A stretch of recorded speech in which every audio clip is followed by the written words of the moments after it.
कोई नेता हम नहीं चुने। राव साहब, हमने आपको नेता माना, आपका चयन किया। राव साहब जी, समय का अभाव है, लेकिन मेरे दिल रामानंद जी, पहाड़ी वाले विधायक सीताराम जी। यहाँ पर सड़कों का जिक्र हुआ। नितिन गडकरी ने सारे हिंदुस्तान के अंदर जाल बिछाया। हमारे दक्षिणी हरियाणा के ऊपर खास उनकी नजर रही, मेहरबानी रही। लेकिन शायद आप में से कई लोगों को ये नहीं पता है कि यहाँ के आपके ही मंडी के एक अग्रवाल साहब, जो हमारे मनोज, जो हमारे नेशनल हाईवेज अथॉरिटी के सदस्य नियुक्त किए गए हैं गडकरी के मार्फत, उनकी वजह से हमारा यहाँ पर इतना ज़्यादा सड़कों का जाल बिछा है। आपकी वजह से। और हमारे मनोज जी, आप पता नहीं उनके पिताजी तो से तो मिला था मैं। अयोध्या गए दोनों गए। रतन लाल जी का अग्रवाल है। खैर जो भी है, मैं ये इसलिए कहना चाहता हूँ कि हमारी पार्टी ने देश भर के अंदर सड़कों का जाल बिछाया है।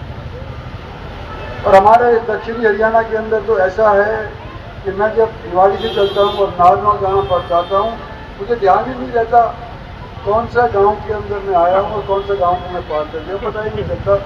60 गाँव पे गाँव, शहर पे शहर निकल जाते हैं और हम गाड़ी में बैठे हुए हवा खाते रहते हैं। तकदीर बदल दी, मतलब तकदीर बदल दी इस तौर पे। हमारे यहाँ लॉजिस्टिक हब है। हमारे बावर के लोग ने पहली बार हरियाणा के एक फैसले को उलट करवा दिया।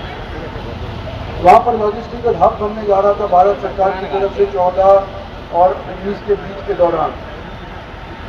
और सारे धरने पे बैठ गए हमारे किसान भाई और बोले कि हमारी जमीन अधिकृत नहीं होने देगी। और मेरे को बुला करके उन्होंने कहा कि इसको तुम यहाँ से किसी सूरत के अंदर हटवा।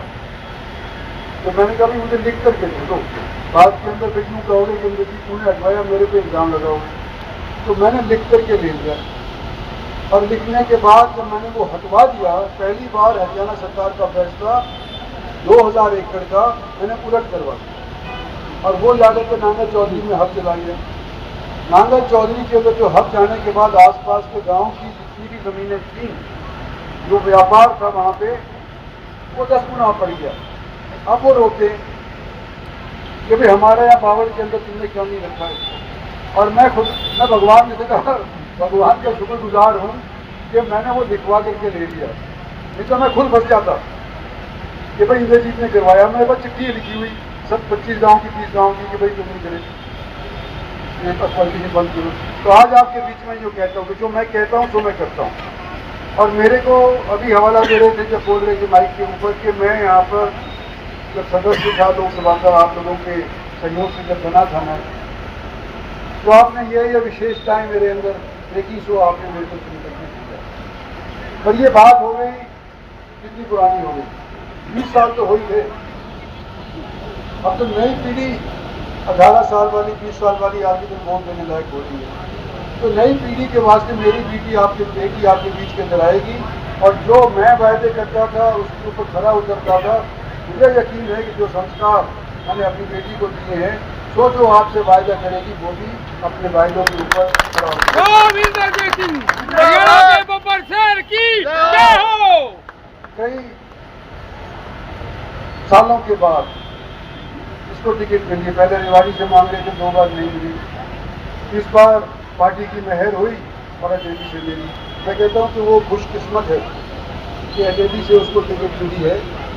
क्यों कि जब मैं लोकसभा का सदस्य हुआ करता था महेंद्रगढ़ से, तो आप लोगों से आना जाना होता था। नई पीढ़ी से आज के दिन अपरिचित हूँ मैं, मुझे पता ही नहीं कौन नई पीढ़ी होगी। लेकिन यहाँ आरती को टिकट मिलने के बाद जो मेरा